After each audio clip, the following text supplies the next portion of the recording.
Hello and welcome to the Anxiety Slayer podcast. I'm Shann, anxiety coach and co-founder of Anxiety Slayer and the Anxiety Slayer Academy.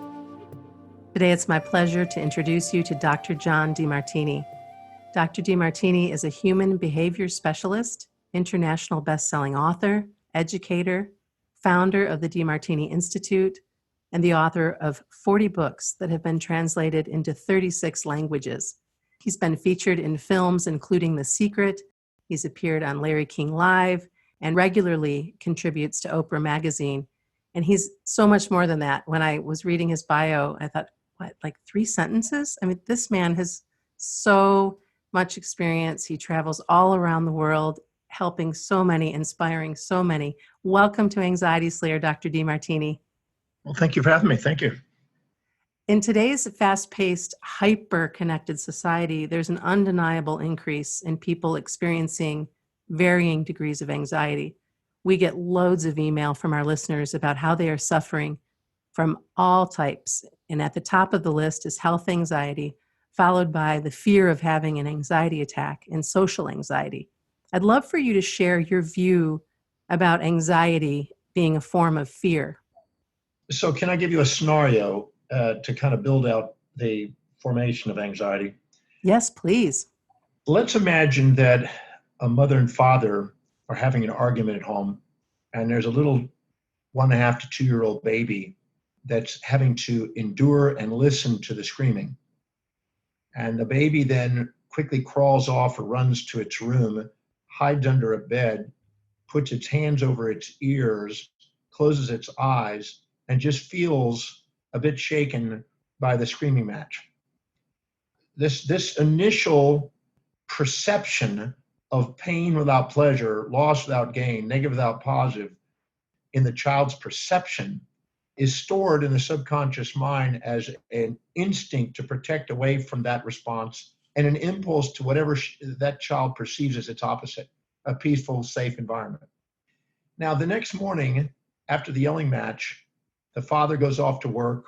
The mother comes and gets the baby out of the bed and goes and gets it dressed up and takes it shopping. Now, when they were screaming the night before, the father was wearing blue jeans and a white shirt, had a brown mustache and brown hair. And the mother was wearing a particular outfit. And the child had taken this in and filtered this in the pulmonary nuclei of the thalamus and filtered information going into the corona before it goes into cortex and to be conscious. So the child's got a filtered response there. Now the next morning, the mother takes the baby with her shopping to the grocery store. And the baby's fine and it's sitting in the basket and they're just, relaxing and having a good time. And all of a sudden they turn a corner and there's a man with blue jeans, white shirt, brown hair, brown mustache. The baby has an association with those stimuli. And the baby now has a reaction because the baby will do one of a fight or flight response. It'll either get in front of the mother and protect it, turning its back on the mother to try to protect it, or it'll get behind the mother and try to create a response to pull mother away from that thing that's associated with the original night before experience. And so it'll have what is called an association with the primary one because of associations made with the blue jeans and white shirt, and brown hair and brown mustache. So the child is not even aware that it's actually a result of the night before, but it just has this instinct to protect itself from this thing that's walking by because of the associations made. Well, the guy walks by with the blue jeans and white shirt, goes down the aisle, and now it feels safe, and it gets back there and it plays. And the mommy wonders, why did the child act out for just a second while the man walked by? Then it goes around the next corner, and there's a guy with a blue jean, yellow shirt, brown hair, brown mustache. Now the child has a little less response, but still a bit of a response because it's now associated with blue jeans and brown hair and brown mustache. But now the child has a secondary association with the yellow shirt. Now it goes down the next aisle, and there's a guy with a blue jeans, red shirt, brown hair, brown mustache. Now it's got an association with a red shirt. Then it goes around the corner, and it sees a guy with blue jeans, a white shirt, blonde hair, blonde mustache. And now it associates blondness with that. And all of a sudden, without even realizing it, there is 100 stimuli in the environment triggering varying degrees of response to the original fear. So these secondary, tertiary, quaternary, quaternary associations eventually have stimulus to, or act as stimuli to create an anxiety response. An anxiety response is a compounded original fear that's never been neutralized. So now what happens is the child starts to having 100 different things, because now music is playing while they happen to see a guy with blue jeans and a white shirt and brown mustache. Now that music is now associated with it. And after a while, there's hundreds of things in the environment without even being aware of the original event that's triggering an anxiety response. Now, this can be occurring in health, because we could have a scare with some sort of a health response, and then we can have secondary associations with it. It could be social. It could be learning at educational institutions. It could be fitness. It could be exercise to have an injury, and it can create secondary injuries. Anything that is compounded and associated on top of an original event that hasn't been neutralized can create an anxiety response and trigger it.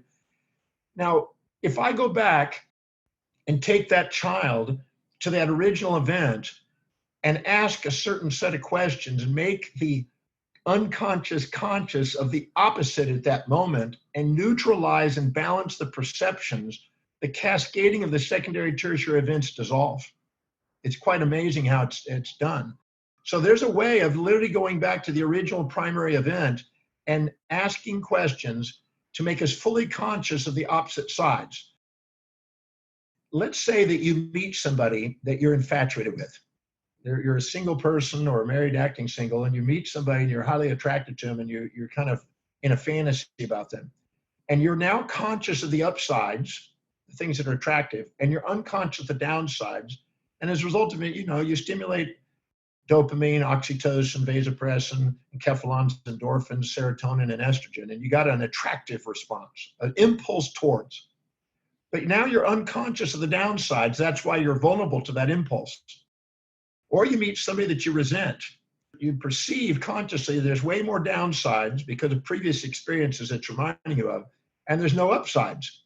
And now you're conscious of the downsides, unconscious of the upsides, and now you create a norepinephrine, epinephrine, cortisol, osteocalcin, testosterone response. Now, when you do that, those chemistries get skewed. You get subjective biases as a protective mechanism to accentuate that. And now you split your full consciousness into conscious, non-conscious halves. Anytime you store that, you store all of those imbalances in the subconscious mind as impulses towards things and instincts away from things that will run your life irrespective of time or space until those are neutralized. Right. So what you're doing is you're now asking questions that make you cognizant, conscious, like your intuition is attempting to heal you, trying to ask you information that will make you aware of the unconscious at the time you're conscious. So if you're infatuated, what's the downsides that occurred at that moment? If you're resentful, what's the upsides? And once they're balanced, you free it from the subconscious mind, and it's liberated into what we could call the superconscious mind, a moment of love and gratitude. When it's in love and gratitude, there's wellness. There's no response. There's no impulses. There's no instincts. There's no anxiety, secondary responses, etc. So what I do is I go to the moment when you perceive the original event occurring, and you go in there and you identify what you think is more negatives than positives, where the father is yelling at the mother, and you go and find out what's the upsides. Because at first you think, well, there's no upsides. It's all downside. There's more negatives than positives. You withdraw from it. You try to protect yourself, etc. But at the same time, you might find that the mother is disempowered, and all of a sudden the yelling is she's communicating in a way that goes against his values. She's maybe overspent money and he's now reacting, or maybe that she's had an affair. You don't see the whole picture, so you just respond until you ask enough questions to try to find out what the real dynamic is. Right. Once you find the real dynamic and level it out and balance it with questions, which I've developed a series of questions for, once those are balanced, the original event dissolves. And many of the secondary events, the cascading of those and the epigenetic impacts that they play, calm down. In the rare cases, you may have to go back to some of those secondary ones because they could be now compounded themselves. But in most cases, if you get to the primary one, a lot of those things just disappear. I had a lady that was hijacked off a street. She was just literally walking on the street, waiting in a corner, and a guy came out around a car, and some guys came out and just grabbed him and put in the car and just scared the daylights out of her. Oh my goodness. Threatened her life, and she had an anxiety response in the hospital and was not able to even go out after that. We went back to that original event. And what happens is the mind, whenever it perceives something that's extremely traumatic, it will dissociate and create an ecstatic content in the brain, which is called an anti-memory. And for every memory, there's an anti-memory. And these things are compounded together to make up a whole event. When I made her aware of when she dissociated and where the ecstatic response was to compensate for that in a dissociation to protect herself, we actually put those two puzzle pieces together, and actually she felt calm and centered. And once I neutralized frame by frame through a stream of consciousness in the original event, it was dissolved. It took about 48 minutes, frame by frame, through her experience, and take each perception and find out where the anti-perception is. And there's an art to it, but it's not that hard to learn. But once you do that, it can dissolve. And post-traumatic stress is a very simple thing to dissolve, and it doesn't take very much time. It's not, once you know what you're doing, it's just a matter of doing it. Oh, and she must have been so relieved. She was hospitalized for a while, and her parents were keeping her at home, and she was, a young girl, and this she was in my program in London the following day in the evening program with her mom, and I put my hand up and my thumb up. I said, "How you doing today?" She just put her thumb up. She says, "No anxiety today." I said, "There's no reason for it, because your perception is different now." It's all about perception. It's nothing to do with what's happening to you. It's having everything to do with perceptions. You have control over perceptions, decisions, and actions in your life. And the second you transform and balance your perceptions, your decisions, instead of seek or avoid, become centered, and your actions become proactive, not reactive.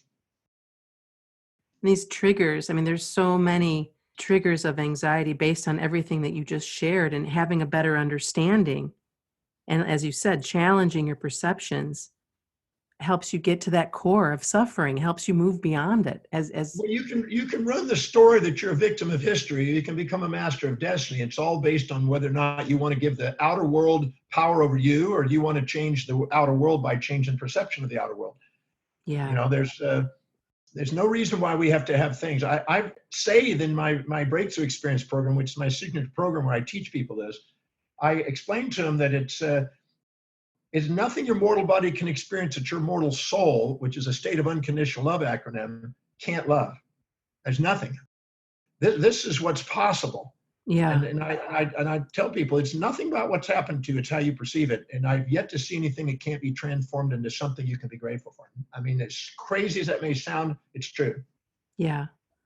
Well, I don't think it sounds crazy. I mean, you certainly have years and years of experience and so many stories like these, that over and over and over again, this anxiety and this suffering has been dissolved. The pharmaceutical model is, loves to sell its little chemistry. Yeah, And, right. Have a problem, take a pill, right? Yeah, take a pill, and it's all a biochemical imbalance in the brain and everything else. But you know what? If you're sitting in a room, I use this in my breakthrough experience program as an analogy. Let's say you're sitting in a room, and all of a sudden I open a door, and a 14-foot friggin' tiger leaps across the room and is headed towards you. And it's got salivating fangs opening its mouth and about to chomp on your brain. And all of a sudden you turn and you see this thing just about to eat you. And I pull out a Men in Black pen and freeze the frame right as it's got its mouth over your head. And then I quickly, before, in the frozen frame, I then do blood analysis, blood chemistry, brain chemistry. Right. And I guarantee you, I'm going to find testosterone, cortisol, osteocalcin, epinephrine, norepinephrine. These chemical compounds, substance P, are going to be skyrocketed, and serotonin and dopamine, all that's going to just plummet. And so now you go, see, you got a biochemical imbalance. You have an anxiety response. Bunch of crap. Now all of a sudden, let's say I open up the pen again, the Men in Black pen, and we find out that all of a sudden the big tiger stops, stands next to you, picks you up, puts its arms around you, and says, "You're great, and I'm Tony Tiger." And your whole life you wanted to meet Tony Tiger because you ate Frosted Flakes when you were a kid, and it's Tony Tiger, your hero. And all of a sudden you find out it was Tony Tiger the whole time, and he just couldn't wait to come and give you a hug. And now all of a sudden your estrogen goes up, your cortisol goes down, and the chemistry is completely reversed in 200th milliseconds. Yeah. And That's if we just something. blame the chemistry instead of the perceptions, we've lost contact. We've confused causal with concomitant. And as a result of it, we sit there and we create a causal chain in order to a pharmaceutical company can give you a little pill that creates psychosis. And then what happens is you then start to blame and dissociate. And anytime you think there's something on the outside causing things on the inside, you're going to look for a solution on the outside and disempower your life. If we have a eternal damnation in our perception, we're going to need eternal salvation in the outside world, some savior to save us, and this pill is going to be our savior. But if we realize that it's nothing to do with the outside world, it has everything to do with our perception and our decisions and our reactions and actions to it, we re-empower our life. And that's what I'm interested in. I'm interested in giving the people their power back instead of making them dependent on some external source and blame and solution. Yeah, we are too. And it's why we every day, no matter what we hear, that doesn't work for me. Breathing doesn't work, yoga doesn't work, qigong doesn't work, EFT doesn't work, it doesn't work for me. I said, no, that right now that's your brain tricking you. Many people don't want to be accountable. The freaking truth is, Exactly. people want to be accountable for their perceptions and their decisions. And there's many secondary gains. Listen, no one will ever maintain an anxiety unless they're getting more advantage and disadvantage inside them to do it, because it's all strategic. When people have a reason for doing, it's like malingering in doctor's offices. If they're getting $40,000 or $30,000 from the government to not have to work, and then they go out and try to get a job and they make 50, but they got to work, they're going to make sure that they have a malingering reason for not working. And sometimes parents that rescue children and make it where nobody has any accountabilities prolong these conditions instead of actually help them be accountable and take commands of it with some tools that will actually work. Right. So meditation, if trained properly over extended periods of time, can revamp and neuroplastically alter the brain if it's done properly. But I'm interested in getting right to the point. I'm not interested in pussyfooting around. I'm interested in getting into and confronting the illusion and breaking through it. And it doesn't take that long if you hold people accountable to answer the questions. Right. Well, a number of the questions that we hear in our groups and emails is, it's not really a question. It's, I'm afraid I'm going to have a heart attack. My heart's racing, and then I'm tuning into my heart, and then the next thing I know, I'm going to the ER and I'm being told everything's okay, but I'm just sure that there's something wrong, and it loops around and around and around and around. Yeah. Well, they don't realize that. Let me elaborate again. Now, imagine an animal in the wild. And the animal in the wild has a natural prey that it eats and a predator that eats it. It has an impulse to eating the prey and has an instinct away from the predator. Now, in the wild, animals have an amygdala response, a desire center response, that is subjectively biased and has what is called false positives.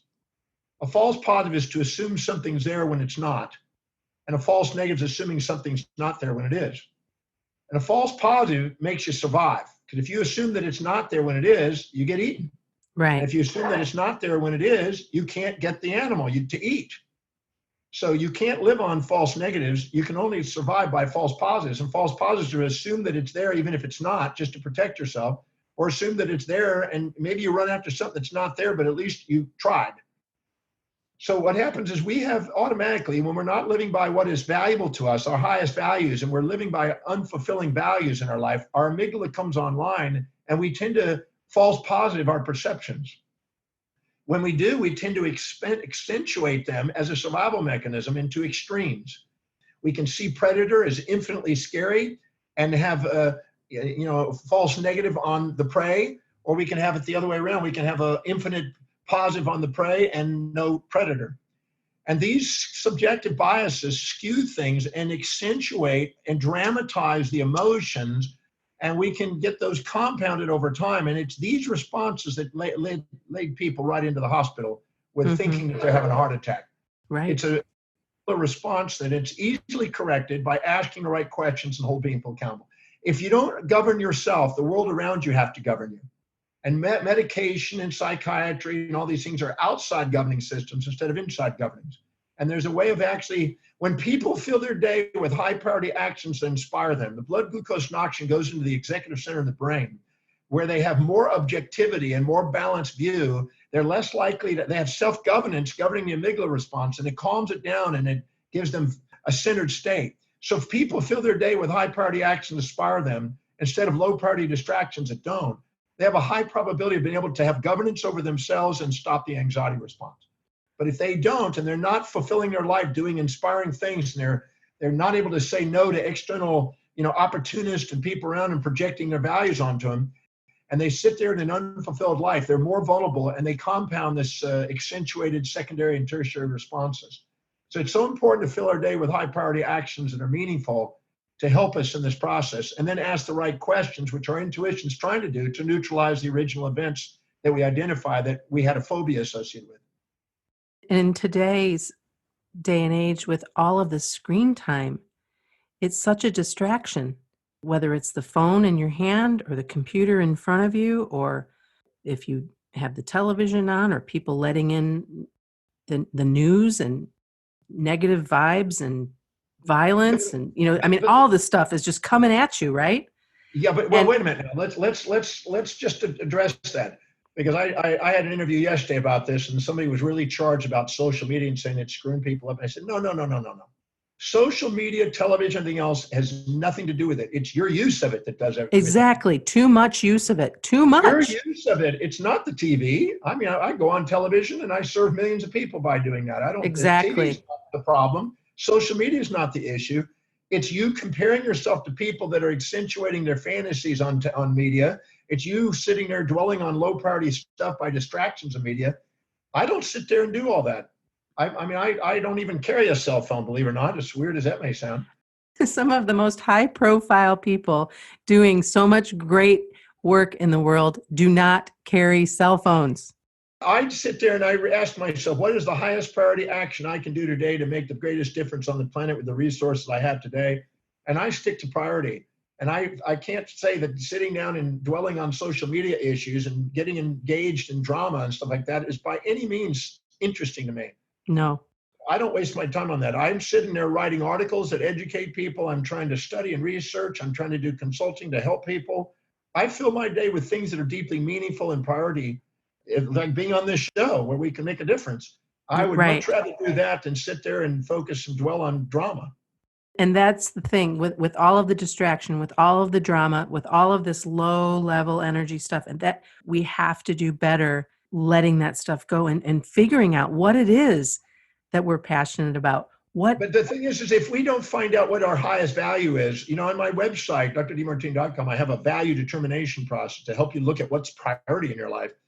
And if you take the time to do that, 13 questions can help you narrow down what it really is important. And if you don't fill your day with the highest priority things that inspire you, your day is designed to fill up with low priority distractions that don't. And when you do, your amygdala comes online. When you don't and you stick to high priorities, your executive center comes online. One heals you, one hinders you. One brings you stress and wellness, and one brings distress and illness. Distress, illness, and anxiety are feedback mechanisms to let you know you're not living by priority. Incredibly true. I just was thinking about the new year started, and I had gotten away from my yoga practice for quite some time and got back into it.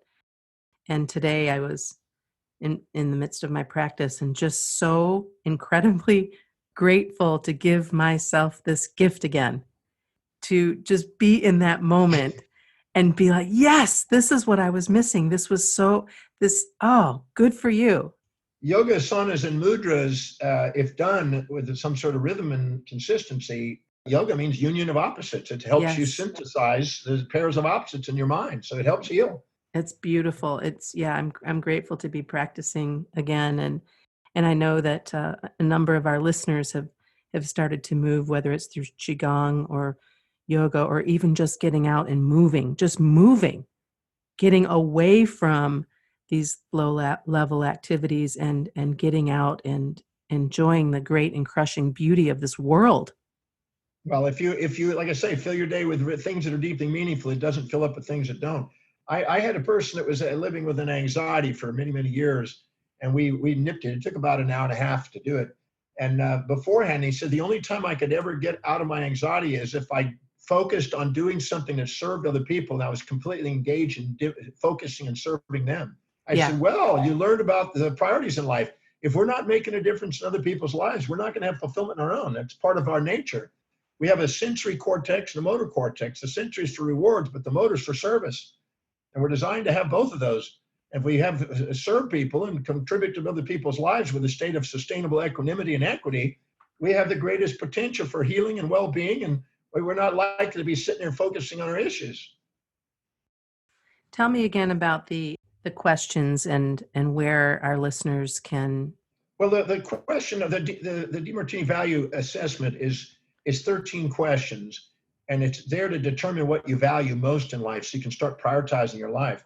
Most people, if you ask them what their values are, they'll tell you social idealisms, and they don't realize that their conventions, traditions, mothers, fathers, preachers, teachers that have been surrounding their lives are still talking inside their heads. Right. And they have a superego injunction sitting from these sources instead of looking inside at their own heart and finding out what they're really committed to and what their life demonstrates is important to them.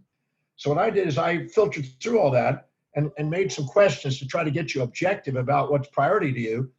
And I look at how do you fill your space, because things that are really important to you keep in your space intimately proximal, and things that aren't important to you toss and get rid of and avoid and get away from. Then you look at how you spend your time. You find time, make time, spend time on things that are valuable to you. And you don't have time for things that aren't. The third one is what energizes you. When you're doing something that's tying your values, your energy goes up. What do you spend your money on? You always find money, make money, and spend money on things that are really valuable to you. So that tells you what you value. The fourth one is where are you most organized and ordered? The fifth one is where are you most disciplined, reliable, and focused? Where do you spontaneously do things that nobody has to remind you to do intrinsically? The next one is what do you think about? Next one is what do you visualize about? The next one is what do you talk to yourself about how you want your life that shows evidence of coming true. It's got to have evidence and it has to be what you're looking for. The next one is what do you converse with other people about socially? What do you keep wanting to bring the conversations to? And what can you talk all night about? The next one is what inspires you and brings a tear of inspiration to your eyes? What's common to it? What's common to the people that do it? And the next one is what is the most consistent, persistent goals you've had in your life that you keep making come true? The last one is what do you love spontaneously studying, reading about, learning about, and listening to about? And if you go through all of those, you'll find there's a pattern that reiterates itself and keeps percolating to the top. The same answers show up. And the ones that show up most frequent, second most frequent, third most frequent are the top three values. It's very accurate, and it really gives you an assessment of what your identity revolves around and what your really focus is. Now it's key is to start structuring your life around it. Right. So you can start doing something you really love to do, because anytime you're not delegating low priority actions that are low on your values to other people, you're devaluing yourself. And anytime you're doing the highest priority actions, you value yourself. And until you value yourself, don't expect the world to. It's such an important component to delegate and to focus on priorities if you want to get masterful and inspired lives. Oh, fantastic. Thank you so much. And thank you for coming on to Anxiety Slayer today and for sharing. And you just have such a wealth of information, and I'm grateful for the assessment, and to make sure that there'll be a link in the show notes for all of our listeners that can take that assessment and really let this conversation sink in so that they understand that they can absolutely move beyond anxiety and fear. Well, I'm certain about that. I love watching people when people come to the Breakthrough Experience, which is my signature program. I've done it in 64 countries, 1,090 times. I've yet to see anybody that can't dissolve their anxiety. 1,090 times? 1,090 times I've done it in 64 countries. I do it 42 to 43 times a year for the last 31 years. I got to tell you, right? Like what we were talking about before we started the interview, I just, where does this man get his energy? And then now having listened to you and learning a little bit more, it's like, you are turned on by what it is you're learning, teaching, growing, doing, traveling, and that's what you're doing. Well, when you do what energy is infinite once you recognize the source, and there's no lack of energy in human beings except when they drain themselves by doing low priority stuff. Right on. Vitality in life is directly proportional to the vividness of your vision. And the thing that clouds the vision is all the injected values of others that make you uncertain about your direction in life. Yeah. So we're not here to compare ourselves to others. We're here to compare our daily actions to our own highest values. We do that, amazing things start to happen. That way we don't live in the shadows of anyone. We stand on the shoulders of giants. Right on. Oh, deep bow to you, Dr. John Demartini. I am so grateful we got to have this conversation today. Well, thank you for having me on your show. Appreciate it. That was Dr. John Demartini. You can access daily teachings from Dr. Demartini on Facebook, Twitter, and LinkedIn. You can also view interviews and videos on YouTube and live stream, and also at drdemartini.com. And be sure to look for that value assessment. We'll make sure we have a link in the show notes.